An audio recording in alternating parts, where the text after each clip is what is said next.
Dear students, आज के इस वीडियो लेक्चर में हम आरएनए के प्रकार तथा उसके कार्य, उसकी संरचना के बारे में पढ़ेंगे। जैसा कि बेसिकली हम जानते हैं कि आरएनए के मूलभूत प्रकार, जो 3 प्रकार के आरएनए कोशिका के अंदर अपन पढ़ते हैं, जैसे कि T RNA, transfer RNA, ribosomal RNA, messenger RNA, और इनकी संरचना भी अलग अलग प्रकार की होती है और इनके कार्य भी अलग अलग प्रकार के होते हैं। हम देखते हैं कौन कौन से कार्य इनके होते हैं। सबसे पहले देखते हैं कि मैसेंजर आरएनए क्या है। मैसेंजर आरएनए कोशिका के अंदर पाए जाने वाले कुल आरएनए का 5 से 10% जो आरएनए होता है वो मैसेंजर आरएनए के रूप में होता है, और ये अधिकतम हेटेरोजीनस साइज का होता है। मतलब कि इसमें जो न्यूक्लियोटाइड, जो बेस सीक्वेंस होता है, बहुत ज़्यादा वेरी करते हैं, बहुत ज़्यादा डिफरेंस उनके अंदर पाया जाता है। तो इसको अपन most heterogeneous in size and base sequence प्रकार का आरएनए मानते हैं। और ये है it is a single standard base port complementary copy of the one of the DNA stand of the gene. यानी कि यह एक सिंगल स्टैंडर्ड आरएनए होता है और डीएनए की एक स्टैंड की कम्प्लीमेंट्री कॉपी होता है।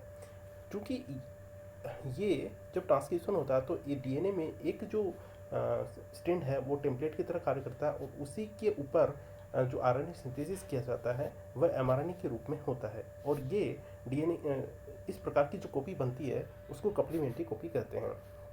It carries the information from nuclear DNA to cytoplasm to for protein synthesis. It is also known as template RNA.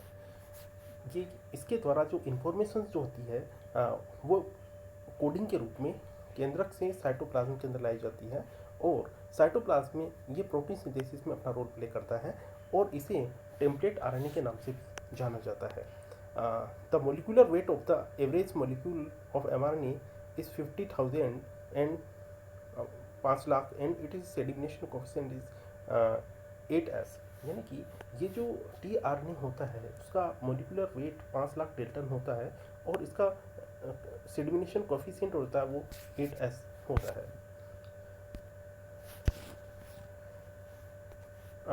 It is coded so that every 3 nucleotide corresponding to 1 amino acid।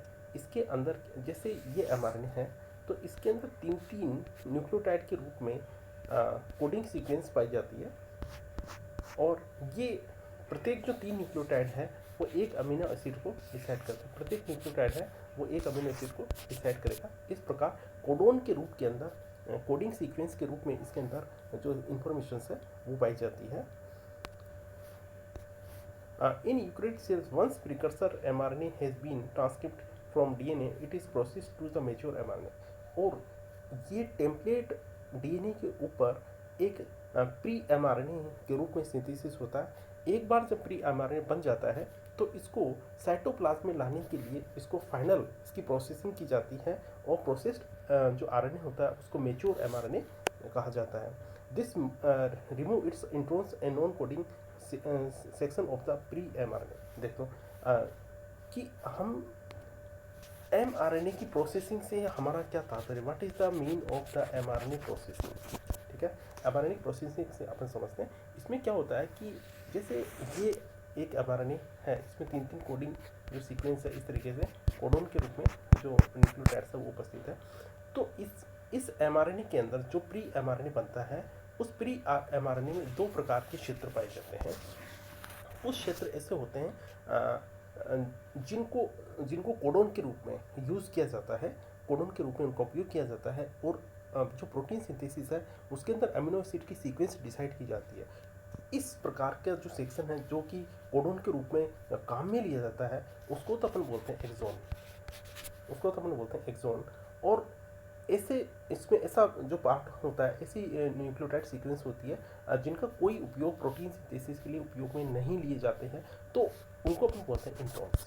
ठीक है, तो इस प्रकार coding और non coding जो part होता है, वो कोडिंग जो पार्ट होता है उसको एक्सोन कहते हैं, और जो नॉन कोडिंग पार्ट होता है उसको इंट्रॉन कहते हैं। स्प्लाइसिंग के अंदर क्या होता है कि इसको काट करके जो इंट्रॉन वाले जो पार्ट होता है उनको हटा दिया जाता है और उसको वापस रीयूनाइट कर दिया जाता है। इस प्रकार एक प्रोसेस्ड जो एमआरएनए, मैच्योर एमआरएनए होता है उसमें केवल कोडिंग सीक्वेंस ही पाई जाती है। सेकंड जो आरएनए है टाइप वो है राइबोसोमल आरएनए। इसे सोल्यूबल आरएनए भी कहा जाता है। It found in the ribosome in the cytoplasm. Cytoplasm के अंदर जो राइबोसोम का निर्माण जो होता है वो राइबोसोमल आरएनए के द्वारा होता है। It is the catalytic component of the ribosome. Ribosome का जो उपापचयी घटक जो होता है वो है ribosomal RNA. The size of the ribosome is expressed in the term of the S unit based on the rate of sedimation coefficient and ultracentrifuge। यानी कि जो mRNA की जो साइज है वो उसका सेंट्रीफ्यूगेशन कितनी एस पे हो रहा है, सेडबर्ग पे हो रहा है, इसके आधार पर उसकी साइज का डिसाइड किया जाता है। और कोशिका के अंदर पाए जाने वाला जो टोटल आरएनए होता है उसका 80% जो है वो राइबोसोमल आरएनए के रूप में पाया जाता है। जो थर्ड प्रकार का जो आरएनए है इंपॉर्टेंट आरएनए है और ये टी आरएनए के नाम से जाता है, T4 transfer RNA. It's also known as the soluble RNA. इसको एस आरएनए भी कहा जाता है क्योंकि ये सोल्यूबल होता है, सोल्यूबल फॉर्म के अंदर पाया जाता है। और कुल जो आरएनए है कोशिका के अंदर उसका 8 से 10 से 15% जो आरएनए होता है वो टी आरएनए के रूप में होता है। और it is class of the RNA which is small in size 3s type and generally have 70 to 90 nucleotide. ये यानी कि इनका साइज जो होता है वो छोटा साइज के ये जो टीआरएनए होते हैं और इनकी जो पूरी जो साइज है उसके अंदर न्यूक्लियोटाइड्स की संख्या जो होती है 70 से 90 न्यूक्लियोटाइड्स पाए जाते हैं। और इसकी जो सेल्यूलर यूनिट जो होती है 3s जो टाइप के आरएनए होते हैं। The longest tRNA has 87 nucleotide. यानी कि अधिकतम जो बड़ा जो टीआरएनए है उसके अंदर मैक्सिमम जो है न्यूक्लियोटाइड की संख्या 87 तक हो सकती है। It main function is carry to various type of the amino acids and attach them to the mRNA template for the synthesis of protein.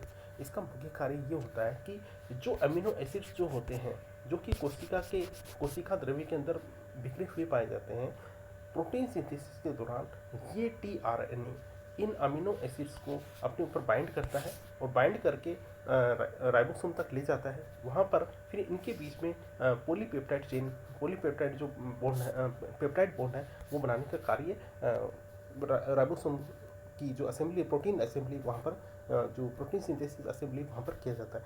तो कुल मिलाकर के टीआरएनए इन अमीनो एसिड्स को पकड़ के उस स्थान पर ले जाता है जहाँ पर इनके मध्य पेप्टाइड बॉन्ड बनाया जाना होता है। It main function is carry the various type of the amino acid to attach बता ही चुका। It has molecular weight about 25,000 to 30,000 with sedimentation coefficient of the 3.8s। मतलब ये है कि इसका जो मोलिकुलर वेट होता है वो 25,000 डेल्टन से 30,000 डेल्टन तक पाया जाता है और इसका जो सेडिमिनेशन कोएफिशिएंट है वो 3.8s होता है। देखो ये जो स्ट्रक्चर है वो आरएनए की अलग अलग स्ट्रक्चर, इसमें जो फेमस जो स्ट्रक्चर है जो फेमस जो मॉडल है वो है इसका clover leaf model. Clover leaf model के अंदर क्या है कि क्लोवर लीफ मॉडल में इसमें 4 जो है भुजाएं पाई जाती है, 1 2 3 4। ठीक है, इसके अंदर अलग अलग इनको लूप के नाम से जानते हैं इन भुजाओं को, जैसे डी लूप है और टी लूप है और जो है एंटीकोडोन लूप है। एंटीकोडोन लूप के ऊपर जो है जो कोडोन जो होते हैं उनसे ये एंटीकोडोन जो है वो एमआरएनए के ऊपर जो कोडोन होते हैं वहाँ पर बाइंड होते हैं और उसकी जो एक्सेप्टर आर्म होती है वहाँ पर OH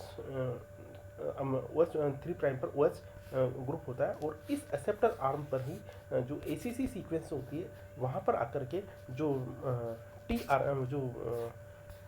क्या बोलते हैं जो अमीनो एसिड्स हैं वो आकर के इस स्थान पर बाइंड होते हैं।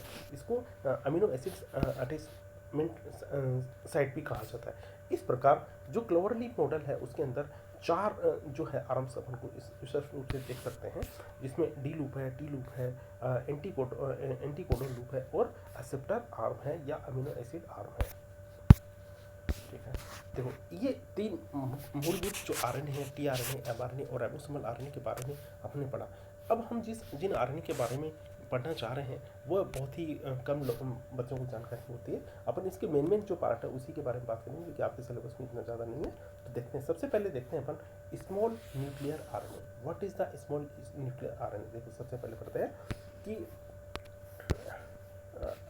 denoted by snRNA are involved in the process of splicing or protein transcript to form a mature mRNA.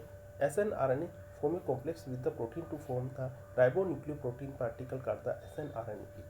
देखो इसमें क्या होता है, आपने इससे पहले हमने पहले पढ़ा था कि जो प्री mRNA बनता है, यानी कि जैसे ही जो न्यूक्लियोटाइड्स हैं उनका ट्रांसक्रिप्शन डीएनए का ट्रांसक्रिप्शन होता है, तो जो mRNA बन रहा है वो प्री mRNA के रूप में बनता होता है, और इस प्री mRNA के अंदर एक्सोन्स तथा इंट्रोन्स दोनों पाए जाते हैं। और हमने पढ़ा कि आरएनए की जब mRNA की स्प्लाइसिंग होती है तो उसमें से जो नॉन कोडिंग पार्ट है इंट्रोन्स को हटा दिया जाता है, तो इनको हटाने का जो कार्य किया जाता है वो स्मॉल न्यूक्लियर आरएनए के द्वारा किया जाता है। इसमें क्या होता है कि स्मॉल न्यूक्लियर आरएनए और प्रोटीन मिलकर के छोटे छोटे पार्टिकल्स बना देते हैं, उसको snRNP बोलते हैं। स्मॉल न्यूक्लियर राइबोन्यूक्लियोप्रोटीन बनती है, और स्मॉल राइबोन्यूक्लियोप्रोटीन जिनको अपन शॉर्ट में snRNP कहते हैं, ये प्री mRNA या mRNA की स्प्लाइसिंग में इंपॉर्टेंट रोल प्ले करती है, और mRNA की नॉन कोडिंग जो पार्ट है उसको हटाने का कार्य स्मॉल न्यूक्लियर आरएनए snRNP के द्वारा किया जाता है।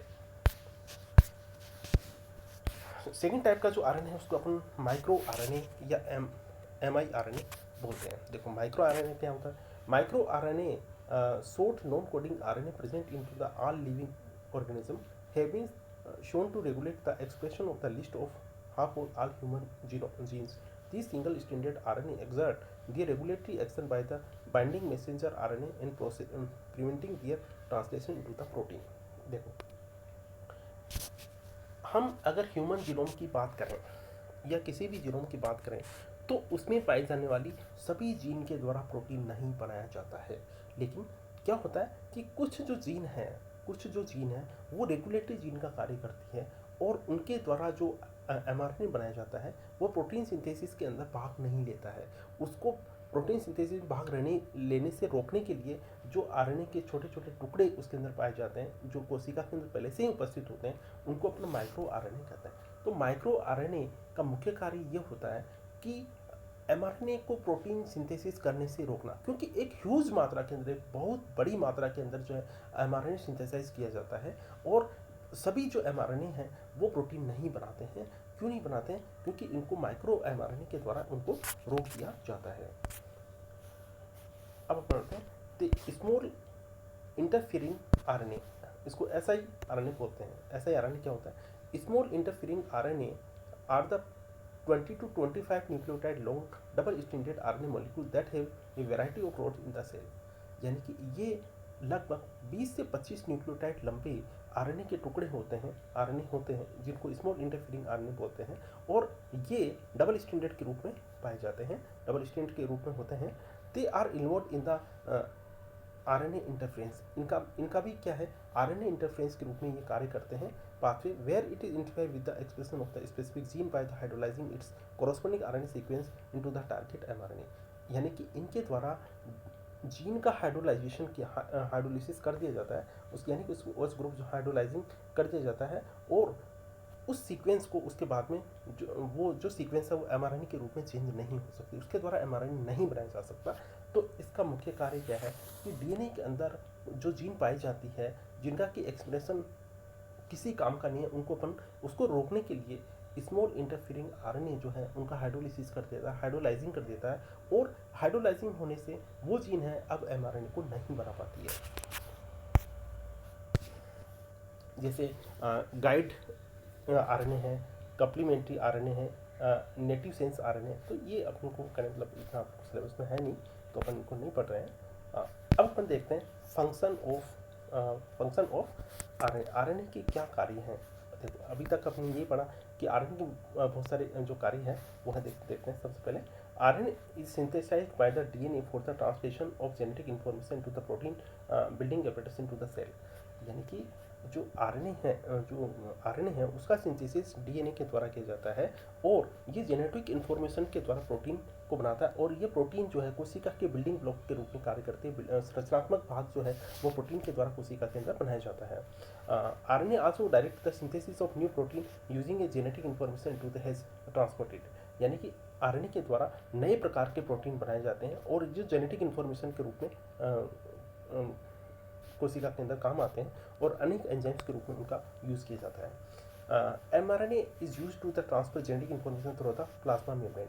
एमआरएनए का उपयोग जो है वो जेनेटिक इन्फॉर्मेशन को जो है प्रोटीन के रूप में सिंथेसाइज किया जाता है और जेनेटिक इन्फॉर्मेशन है वो एक पीढ़ी से दूसरी पीढ़ी के अंदर पहुंचाने का कार्य भी इसके द्वारा किया जाता है। जैसे टीआरएनए अपन पहले ही पढ़ चुके हैं, टीआरएनए के बारे में, राइबोसोमल आरएनए के बारे में पढ़ चुके हैं, एसएनआरएनए के अपने बारे में पढ़ चुके हैं, इनके क्या कार्य होते हैं, और एससीआरएनए के बारे में पढ़ चुके हैं, एसएनओआरएनए, ये बहुत सारे आरएनए के प्रकार हैं जो जिनके बारे में आपको ज़्यादा जानकारी प्राप्त करने की जरूरत नहीं है। अब अपन देखते हैं कि मेनली जो टाइप ऑफ आरएनए है वो कहाँ कहाँ इन्वॉल्व होते हैं, उनके द्वारा मुख्य मुख्य क्या कार्य इनके द्वारा किए जाते हैं। तो मैसेंजर आरएनए ट्रांसलेशन और रेगुलेटरी फंक्शन होता है। राइबोसोमल आरएनए ट्रांसलेशन के अंदर इसका उपयोग किया जाता है। टीआरएनए ट्रांसलेशन के अंदर इसका उपयोग किया जाता है। इसी तरह एचएनआरएनए हेटेरोजेनस न्यूक्लियर आरएनए, ये प्रोटीन सिंथेसिस में इसका उपयोग किया जाता है। ScRNA small cytoplasmic RNA signal recognition particle SRP और टीआरएनए प्रोसेसिंग के रूप में उपयोग किए जाते हैं। अब अपन देखते हैं कि what is the difference between the RNA and DNA. और देखो डीएनए जो होता है, डीएनए डबल स्टैंडर्ड होता है जबकि आरएनए सिंगल स्टैंडर्ड होता है। डीएनए एक जेनेटिक मटेरियल के रूप में कार्य करता है जबकि आरएनए जेनेटिक मटेरियल के रूप में कार्य नहीं करता है। कुछ जो वायरस होते हैं उनके अंदर ये एक जेनेटिक मटेरियल के रूप में कार्य कर सकता है। और DNA shows regular helical coiling, यानी कि डीएनए की जो संरचना है इस तरह से रेगुलर हेलिकल जो कोइलिंग है उसके बारे में अपन ने पढ़ा था, जबकि आरएनए रेगुलर इस प्रकार की जो कोइलिंग है वो नहीं पाई जाती है। DNA contain several million nucleotide, यानी कि डीएनए के अंदर क्या होता है कि अत्यधिक मात्रा में न्यूक्लियोटाइड पाए जाते हैं, जबकि आरएनए के अंदर जो न्यूक्लियोटाइड है उनकी संख्या कम होती है, लगभग 10 से 12,000 तक न्यूक्लियोटाइड इनके अंदर पाए जाते हैं। DNA is only the two type, nuclear and extra nuclear, यानी कि डीएनए केवल दो प्रकार का होता है, जो केंद्र के अंदर पाया जाता है और कुछ साइड जो कोशिका के अंदर पाए जाने वाले जैसे सोलो ग्रेन्यूल्स है उनके अंदर पाया जाता है। जबकि हमने आरएनए के बहुत सारे प्रकार पढ़े हैं, मूलभूत 3 प्रकार के टीआरएनए, एमआरएनए और राइबोसोमल आरएनए के रूप में हमने पढ़ा। इट कंटेन डीऑक्सीराइबोस शुगर और यानी कि डीएनए के अंदर डीऑक्सीराइबोस पेंटोस शुगर होती है जबकि आरएनए के अंदर राइबोस शुगर पाई जाती है। इसमें nitrogen based adenine thymine guanine cytosine होते हैं, जबकि इसमें जो थाइमिन की स्थान पर यूरेसिल पाया जाता है। यानी कि इसमें डीएनए का जो डीएनए जो है वो उसका जो मेल्टिंग पॉइंट है वो हाई होता है और वो रीनेचुरेशन को शो करता है, जबकि इनके अंदर आरएनए के अंदर इस टाइप का नहीं होता है। और इसमें हाइड्रोजन बॉन्ड नाइट्रोजनस जो बेसेस हों उनके बीच में हाइड्रोजन बॉन्ड पाए जाते हैं, जबकि यहाँ पर पेयरिंग नहीं पाई जाती है। हाँ, डीएनए रेप्लिकेशन का कार्य कर सकता है जबकि आरएनए जनरली रेप्लिकेशन का कार्य नहीं करता है। और कुछ जो आरएनए वायरस होते हैं वहाँ पर ही इनका रेप्लिकेशन देखा जा सकता है। डीएनए के द्वारा ट्रांसक्रिप्शन जो जेनेटिक इन्फॉर्मेशन है उनको आरएनए के रूप में ट्रांसक्रिप्ट की जाती है, जबकि आरएनए के द्वारा इस प्रकार की कोई क्रिया नहीं की जाती है।